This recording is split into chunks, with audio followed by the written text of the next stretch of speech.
E aí, família tricolor, amigo São Paulino, amiga São Paulina, cheguei agora do estádio, cheguei agora do Morumbi, onde assisti a vitória do São Paulo e a gente em cima do Corinthians, e a gente vai analisar juntos a entrevista coletiva do Rogério Ceni, pedindo sempre perdão para você, que aquele áudio, o áudio é da entrevista, e vamos ver o que o Rogério Ceni falou. Só lembrando para você se inscrever no canal, dar uma força pro canal, nosso canal que ainda é pequenininho, e poucos inscritos e poucas visualizações, peço a sua ajuda, e também avisando que a Up Sports Bet patrocina o nosso canal. Então você já usa o QR Code aí, já aciona para você fazer suas apostas, tá bom? E depois que a live for pro ar, fica ali no primeiro comentário fixado, bônus para você adicionar o seu bônus ali, tá bom? Vamos lá conferir então, eu vou dividir a tela com vocês, que eu sempre esqueço de dividir a tela, e a gente vai ver o que o Rogério Ceni falou nessa coletiva depois da vitória e classificação do São Paulo para mais uma final de Campeonato Paulista. Vamos lá. Para ela da Rádio CBN, queria ouvir qual o plano copinho do jogo, hein? Nessa partida. A gente viu o Wellington jogando como lateral esquerdo hoje. Você sempre cita que não gosta de colocar Rafinha e Reinaldo contra times que propõem mais o jogo. Hoje você escolheu o Wellington, foi premiado até com gol. E a gente viu um São Paulo que basicamente anulou o Corinthians marcando a saída de bola. Queria que você falasse então sobre essas duas questões e sobre o plano que você imaginava, se ele seguiu do jeito que você imaginava durante o transcorrer do jogo. Boa noite, eu sempre repito, né, porque são dois jogadores tecnicamente, eu acho que são os dois melhores laterais, Rafinha e Reinaldo, mas o Corinthians tem um time muito bom tecnicamente, do meio para frente, com jogadores que muitos tiveram na seleção agora em 2018, muito na Europa, enfim. Eu imaginava que talvez ele... Eu não imaginava, por exemplo, Renato Augusto começando de 9, como começou, e o Juliano fazendo a função praticamente dele, né? E imaginava 2 pontas para esse jogo de hoje. Mas é meio imprevisível devido também ao curto espaço de tempo. É difícil para o treinador adversário em 3 dias formar um time, você não sabe as condições, o cansaço de cada um. E eu achei que o Wellington hoje seria mais útil no apoio, como foi de fato, né? E por uma coincidência, até porque o Fagner sai lá pelos 10 minutos, eu não sei exatamente, mas foi no começo do jogo.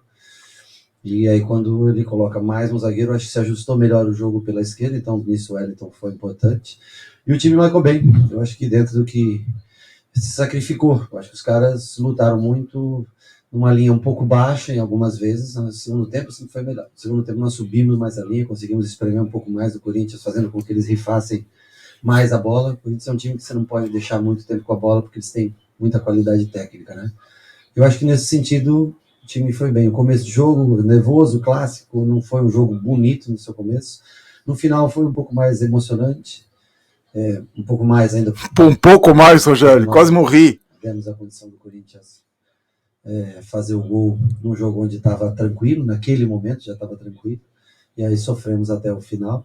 Mas como um todo, Igor Gomes muito bem na marcação hoje, Alisson muito bem na parte tática, Pablo, uma outra partida muito boa do Pablo. E Nestor, enquanto teve fôlego, também fez a sua função, além do Éder, que ajudou muito na marcação no meio-campo hoje, dentro do que a gente planejou. Eu acho que as coisas saíram relativamente bem. Rogério, boa noite. Marcelo Lima, Energia 97.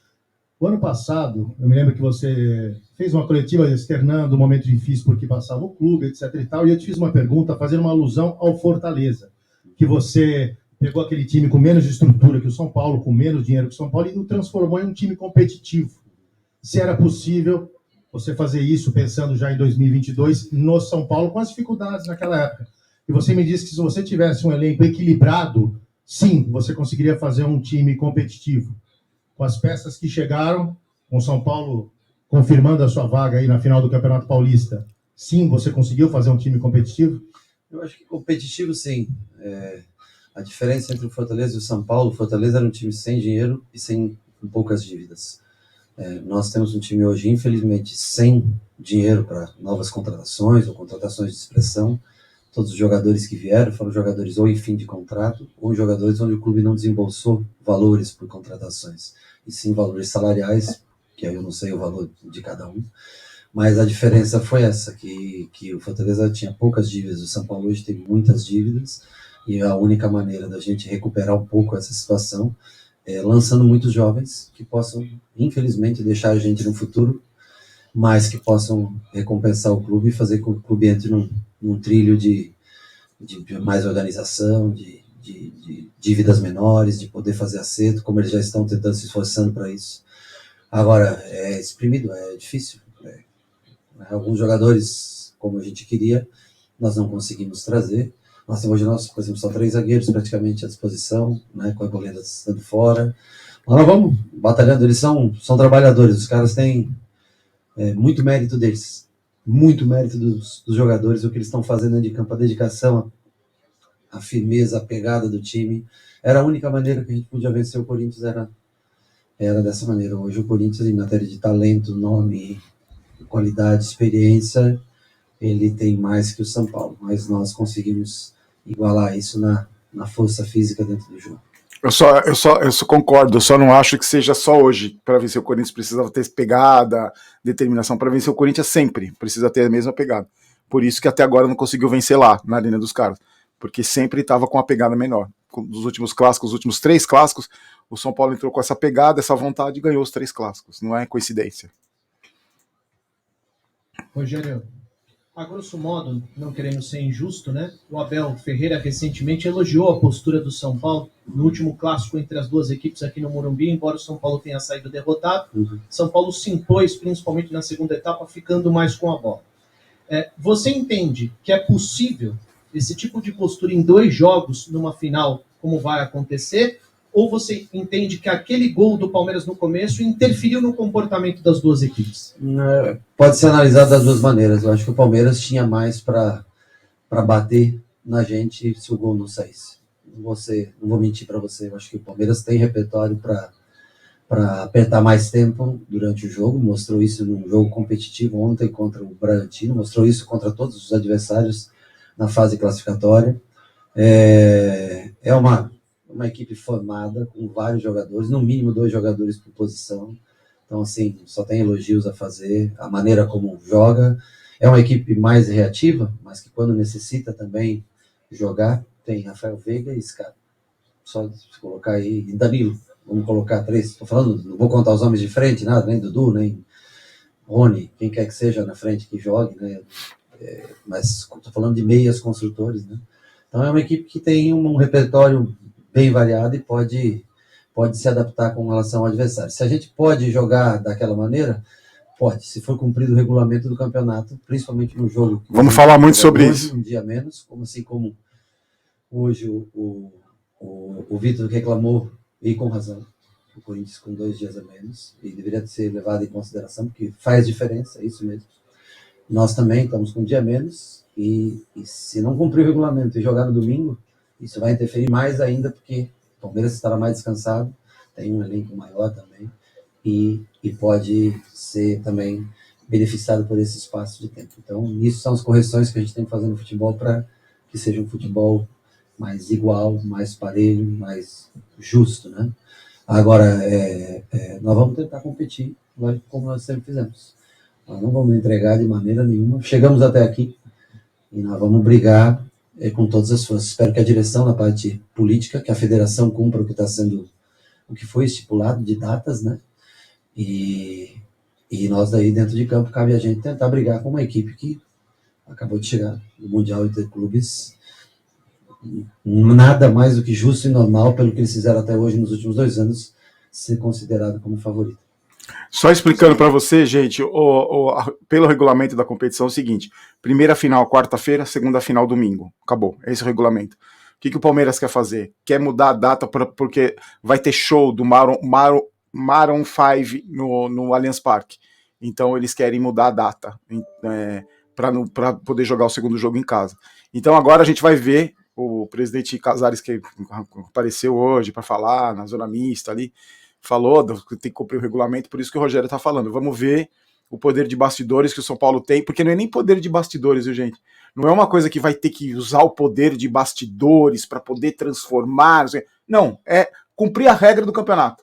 A regra do campeonato está dizendo quarta-feira uma final, domingo a outra. A gente não tem nada a ver com que vai ter show do Maroon 5 no Allianz Parque. O São Paulo não tem nada a ver com isso. Então não é nem uma questão de briga política, é uma questão de regulamento. Quarta-feira o primeiro jogo da final, domingo o segundo jogo da final. Se o Palmeiras não pode receber o segundo jogo da final, não é problema do São Paulo, tá? A gente vai falar muito sobre isso essa semana. Vamos lá, vamos continuar. Boa noite, Aline Fanelli, Band News FM. Sua quinta final estadual consecutiva, possibilidade de um quarto título. Queria que você falasse do sentimento de chegar a mais uma decisão estadual, agora no São Paulo, e da evolução da sua equipe nesse caminho. Eu fico feliz, né, nos 2018, 19 e 20 com o Fortaleza, 2021 com o Flamengo, e agora com o nosso querido tricolor, poder chegar a essa final, para mim, importante. Ano passado contra o Fluminense, esse ano contra o Palmeiras, os outros anos contra o Ceará, todas as três, ou seja, todos jogos grandes, clássicos, cada um no seu estado. Nós perdemos a primeira e ganhamos as outras três. Sei que agora é um jogo bem difícil, mas fico muito, muito feliz em ver o São Paulo novamente e ver, quanto, 55, 56, quanto, não sei, 53 mil pessoas hoje numa festa lindíssima. Como é prazeroso ver o torcedor vir ao estádio e você poder retribuir de alguma maneira com a felicidade dele no final de semana. Eu acho que hoje ele viu novamente um time que representou, né? Se não foi um time tecnicamente brilhante, mas um time que representa a história, a camisa de São Paulo. E a gente conta com a presença deles novamente também acho que na quarta-feira, né, confirmado já no primeiro jogo. A gente conta muito com a presença deles, vai ser muito importante, eles podem fazer muita diferença. São um combustível que a gente precisa para esse dia menos, eles são um combustível para impulsionar a gente nesse primeiro jogo contra o Palmeiras. Com certeza vai ter, Rogério, se tiver ingresso, se a gente conseguir comprar ingresso. Tinha espaços vazios no Morumbi ontem, hoje, e com certeza a torcida vai estar lá apoiando. E o que ele falou foi o resumo do meu vídeo. Se o jogo não foi tecnicamente primoroso, o São Paulo mostrou a vontade que fez com que o time merecesse o resultado. Rogério, eu queria que você falasse um pouco sobre o Abel Ferreira, que será seu adversário nesses dois jogos. É um técnico que tem chamado muita atenção no futebol brasileiro, muito se fala dele, até está no nível acima do que os treinadores daqui. Você concorda com isso? Como que você enxerga a figura do Abel? Eu acho que o trabalho dele fala por si só, né? Eu repito aqui, falei na semana passada, ninguém ganha 2 Libertadores por acaso, né?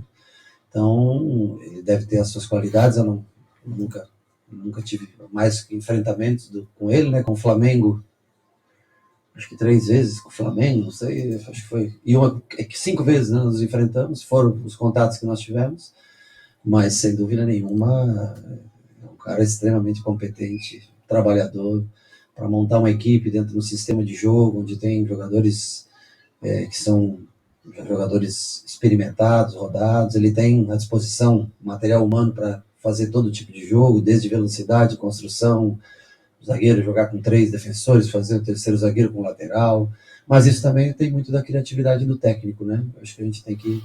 Ele merece todo o momento que está vivendo, merece tudo que está se passando, porque ninguém ganha assim por acaso. Rogério, em cima disso, né, você tem rasgado elogios ao Palmeiras do Abel, porque isso hoje é uma unanimidade, né? Todo mundo concorda. E talvez o São Paulo seja o time que mais tenha dado trabalho para esse Palmeiras do Abel. Até antes da sua chegada, o São Paulo dava muito trabalho para o Palmeiras do Abel, ganhou o Campeonato Paulista, perdeu a Libertadores, é verdade, mas ganhou o Campeonato Paulista. E você, particularmente, também tem ótimos números contra o Palmeiras do Abel, somando com os jogos que você trabalhou pelo Flamengo.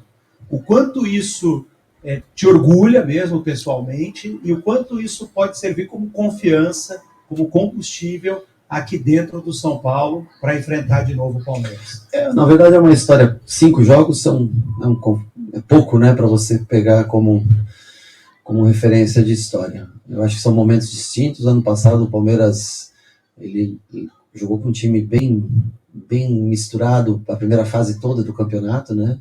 E o São Paulo emendou a temporada. Eu lembro, né, que o São Paulo saiu do jogo contra a gente, né, estando no Flamengo, né? Quando nós somos campeões brasileiros, o São Paulo já emendou o domingo com o mesmo time titular e deu sequência na temporada.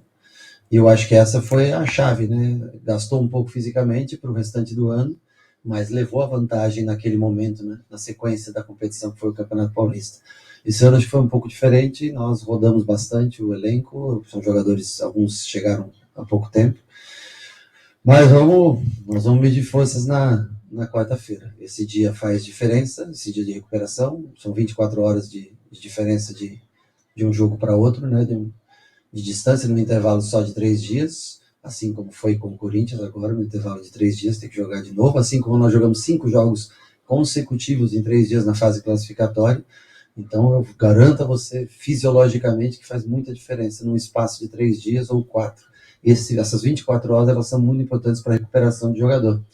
Então, vamos analisar, sentar e ver o que a gente consegue fazer. Mas, com certeza, quando você fala sobre o Palmeiras e o Abel, é um time que investiu. Um exemplo de gestão, foi um exemplo de gestão nos últimos anos e colhe os frutos, assim como o São Paulo também colheu em décadas passadas.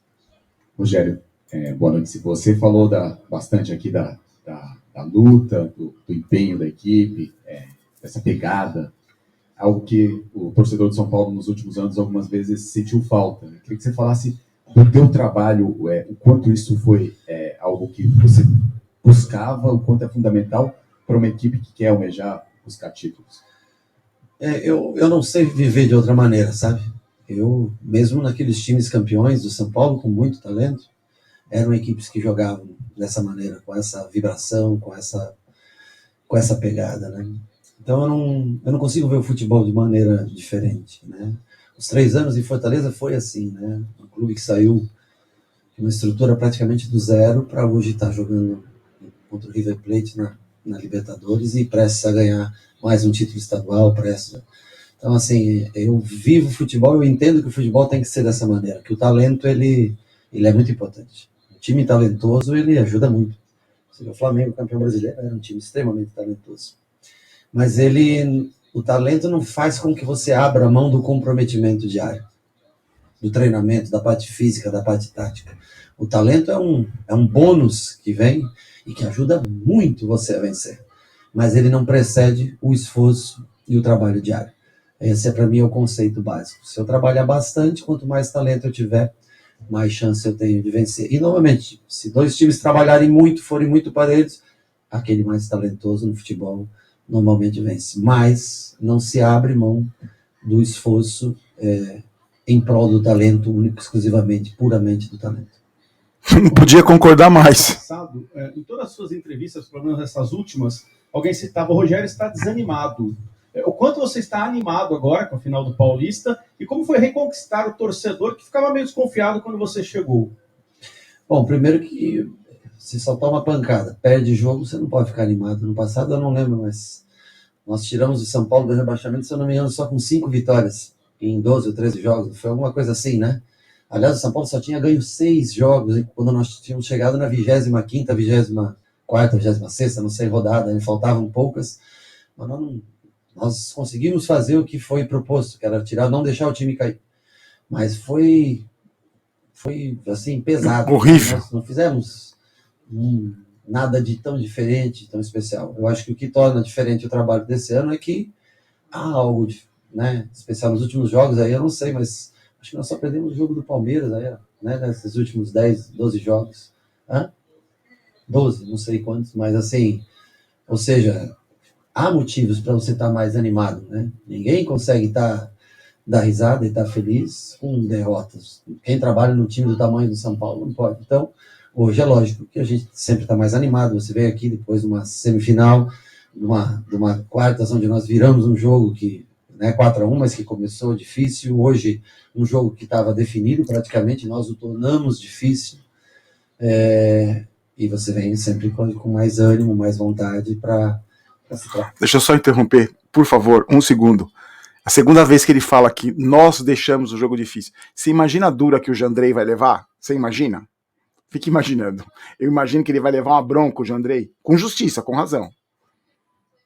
Trabalhar todos os dias. Isso não me falta, mas você consegue externar, acho que mais essa alegria quando você vem em sequência de vitórias. Rogério, eu queria que você falasse mais um pouquinho sobre a presença do torcedor, hoje esse recorde de público aqui no Morumbi, a festa bacana da torcida no estádio. Você, como ninguém, sabe a importância disso, mas eu queria que você falasse sobre a importância disso para os jogadores de Cotia, que você tem oportunizado a eles para jogar.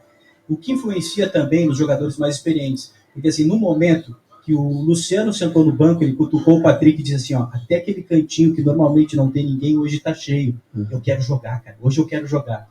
Como isso motiva? Eu vou ser bem sincero, não existe São Paulo de Cotia e o São Paulo São Paulo Futebol Clube. Boa. A gente tem que aprender que Cotia faz parte da Barra Funda.